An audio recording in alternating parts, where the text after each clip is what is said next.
Hi hello నమస్తే welcome to Telugu ప్రభ. నేను మీ journalist Shivajyothi. ఈ రోజు మనం తెలుగు ప్రభ న్యూస్ పేపర్ లోని ముఖ్యాంశాలు చూద్దాం. అనేక అభినందనీయ సాహసం. మంగళవారం బేగంపేటలో జరిగిన హోటల్ ది ప్లాజాలో ఇక్కడ తెలుగు ప్రభ పత్రిక ఆధ్వర్యంలో చాలా ఘనంగా ఈ ఉగాది సందర్భంగా రిలీజ్ అవుతున్న అనేక పుస్తక ఆవిష్కరణ చాలా ఘనంగా జరిగింది. ఈ పుస్తక ఆవిష్కరణలో భాగంగా మనకు ముఖ్య అతిథులు గోరేటి వెంకన్న, సత్యవతి, అల్లం నారాయణ, కె శ్రీనివాస్, పసునూరి రవీందర్, సుధా, స్కైబాబా వంటి ప్రముఖులు కూడా ఈ సంచిక ఆవిష్కరణలో పాల్గొన్నారు. అందులో భాగంగా వారు మాట్లాడారు. చూద్దాం. సాహిత్య రంగంలో ఇప్పుడున్న చర్చలను, ప్రవాహాలను, ఆలోచనలను ప్రతిబింబిస్తూ ప్రత్యేకంగా ఓ సంచిక తీసుకురావడం అభినందనీయమని, సరైన సమయంలో చక్కని పనిచేశారని సీనియర్ సంపాదకులు కె శ్రీనివాస్ ప్రశంసించారు. తెలుగు ప్రభ దినపత్రిక ఆధ్వర్యంలో బేగంపేటలోని హోటల్ ది ప్లాజాలో మంగళవారం ఉగాది సాహిత్య ప్రత్యేక సంచిక అనేక ఆవిష్కరణ సభ ఘనంగా జరిగింది. పత్రిక సంపాదకులు సమయ మంత్రి చంద్రశేఖర శర్మ అధ్యక్షతన జరిగిన ఈ కార్యక్రమంలో సీనియర్ సంపాదకులు కె శ్రీనివాస్ సంచికను ఆవిష్కరించి ముఖ్య అతిథి తెలంగాణ మీడియా అకాడమీ తొలి చైర్మన్ అల్లం నారాయణకు తొలి ప్రతిని అందజేశారు. 25 సంవత్సరాల తర్వాత మళ్ళీ సాహిత్య ప్రత్యేక సంచిక చూస్తున్నందుకు సంతోషంగా ఉందని అల్లం నారాయణ అన్నారు. ఇప్పటి సామాజిక వాతావరణం చాలా విచిత్రంగా ఉందన్నారు.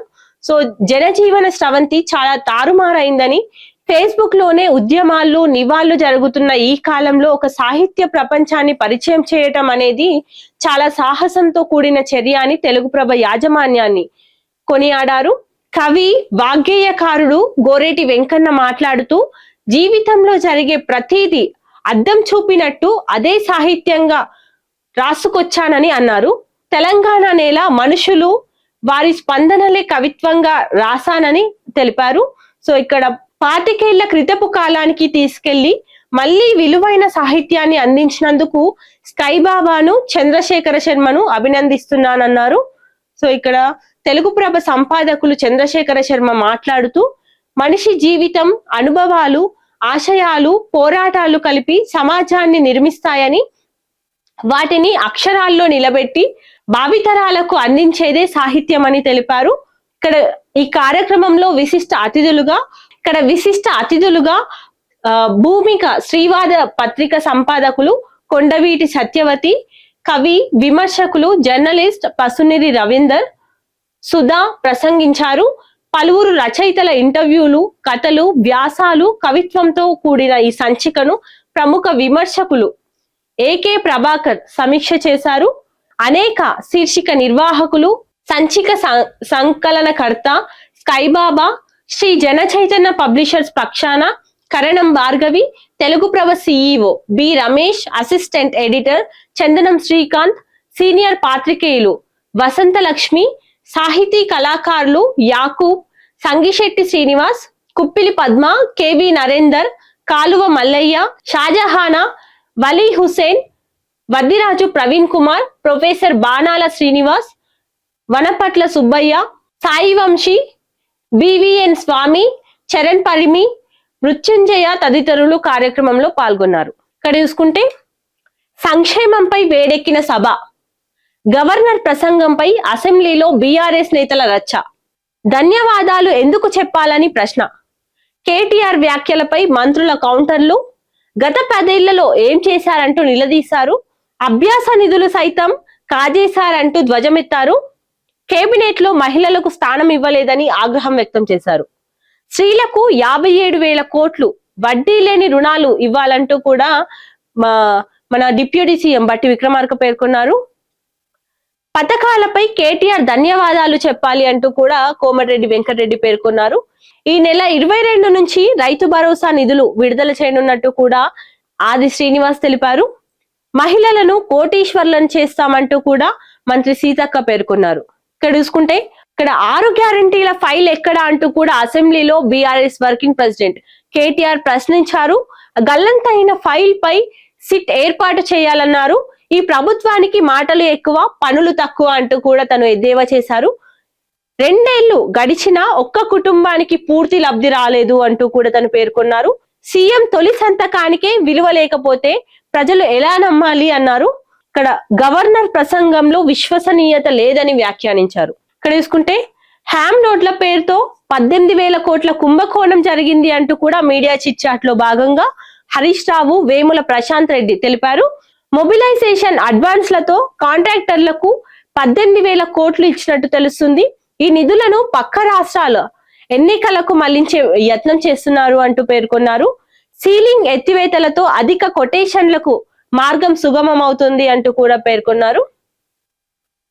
ఇక్కడ చూసుకుంటే ఈ నెల 20న రాష్ట్ర కేబినెట్ భేటీ కానుంది. సో ఉదయం 9:30 గంటలకు అసెంబ్లీ కమిటీ హాల్లో సమావేశాలు జరగనున్నాయి. అభివృద్ధి, సంక్షేమం, ఆర్థిక అంశాలపై కూడా చర్చించనున్నారు. డ్రగ్స్ టెస్ట్ కు సీఎం రెడీ, కేసీఆర్, కేటీఆర్ వస్తారా అంటూ కూడా ఇక్కడ టిపిసిసి చీఫ్ మహేష్ కుమార్ గౌడ్ సవాల్ విసిరారు. కాంగ్రెస్ ప్రజాప్రతినిధులంతా పరీక్షలకు సిద్ధం అంటూ కూడా తను పేర్కొన్నారు. మండలిలో పిసిసి చీఫ్ మహేష్ కుమార్ గౌడ్ సవాల్ విసిరారు. ఇక్కడ సభలో లేని కేసీఆర్ పై అనుచిత వ్యాఖ్యలొద్దు అంటూ కూడా గుత్తా పేర్కొన్నారు. సో ఇక్కడ మాటల్ని రికార్డుల నుంచి తొలగించాలన్న బీఆర్ఎస్ సభ్యులు. సారీ చెప్పి వ్యాఖ్యలు ఉపసంహరించుకున్న మహేష్ గౌడ్. ఇక్కడ చూసుకుంటే దత్తత తీసుకునే తల్లులకు సుప్రీం తీపి కబురు అందించింది. ప్రసూతి సెలవుల విషయంలో 3 నెలల వయోపరిమితి నిబంధన కొట్టివేత కేంద్రానికి కీలక ఆదేశాలు కూడా జారీ చేసింది.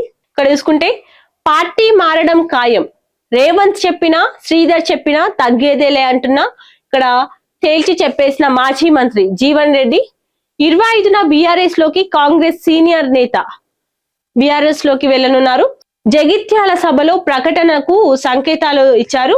సంజయ్ కుమార్ ఎంట్రీతో చీలిన పార్టీ. జీవన్ రెడ్డి కాంగ్రెస్ కు పెద్ద అసెట్, పార్టీ మారకుండా పిసిసి చీఫ్ సముదాయించాలి అంటూ కూడా ఇక్కడ శాఖల కేటాయింపులపై సీఎం నిర్ణయం తీసుకున్నారు. ఇక్కడ నామినేటెడ్ పదవులపై కసరత్తు జరుగుతుంది. శాసనసభ వ్యవహారాల శాఖ మంత్రి శ్రీధర్ బాబు పేర్కొన్నారు. ఇక్కడ చూసుకుంటే ఉపాధి హామీ పథకానికి నిధుల వెల్లువ. ఈ ఆర్థిక సంవత్సరంలో 81,500 కోట్లు విడుదల. ఏపీ, తెలంగాణ సహా పలు రాష్ట్రాలకు ఊరట లభించింది. అంతర్జాతీయ వార్తలు చూసుకుంటే హర్మోజ్ చిక్కుముడిని విప్పడం ఎలా, నాటో దేశాల తర్జన భర్జన, అమెరికాతో సంబంధం లేకుండా ఇరాన్తో సంప్రదింపులు, చర్చలతో పరిష్కరించుకోవాలని EU భావించింది. చమురు రవాణా ఆగిపోతే ఆర్థిక వ్యవస్థ కుదేలని ఆందోళన వ్యక్తం చేశారు. వాడినర్ ఓడరేవుకు సురక్షితంగా నందాదేవి. హర్మోజ్ జలసంధిని దాటి గుజరాత్ చేరిన 2వ గ్యాస్ నౌక. ఆఫ్ఘనిస్తాన్ పై పాకిస్తాన్ మెరుపు దాడులు. కాబూల్ ఆసుపత్రిపై బాంబుల వర్షం కురిపించింది. 400 మంది మృతి చెందినట్లు తాలిబన్లు ప్రకటించారు. మరో 250 మంది తీవ్ర గాయాల పాలయ్యారు. ఇరాన్ అగ్రనేతలు లారిజానీ సోలేమానీ హతం. ఇజ్రాయెల్ రక్షణ మంత్రి కార్డ్స్ ప్రకటన చేశారు. గల్ఫ్ దేశాలపై ఇరాన్ క్షిపణుల వర్షం కురిపించింది. సో ఇంధన రవాణాలకు దీంతో బ్రేక్ పడింది. ఇక్కడ చూసుకుంటే త్వరలో నామినేటెడ్ పోస్టుల భర్తీ. ఖర్గే, కేసీ వేణుగోపాల్ తో సీఎం రేవంత్ రెడ్డి చర్చలు జరిపారు. ఢిల్లీలో వరుస భేటీలతో బిజీ. ఇక్కడ రన్నింగ్ కామెంటరీ చూసుకుంటే యుద్ధం ఆపాలంటూ చైనా హితవు, ఎవరు ఏమి చెప్పినా అమెరికాకు ఎక్కవు. సాయం కోరిన ట్రంప్నకు నాటో దేశాల షాక్. కాదంటే బెదిరింపులు, అదో పెద్ద జోక్. సో ఇవ్వండి ఈరోజు తెలుగు ప్రభ న్యూస్ పేపర్ లోని ముఖ్యాంశాలు. మరిన్ని అప్డేట్స్ కోసం చూస్తూనే ఉండండి తెలుగు ప్రభ.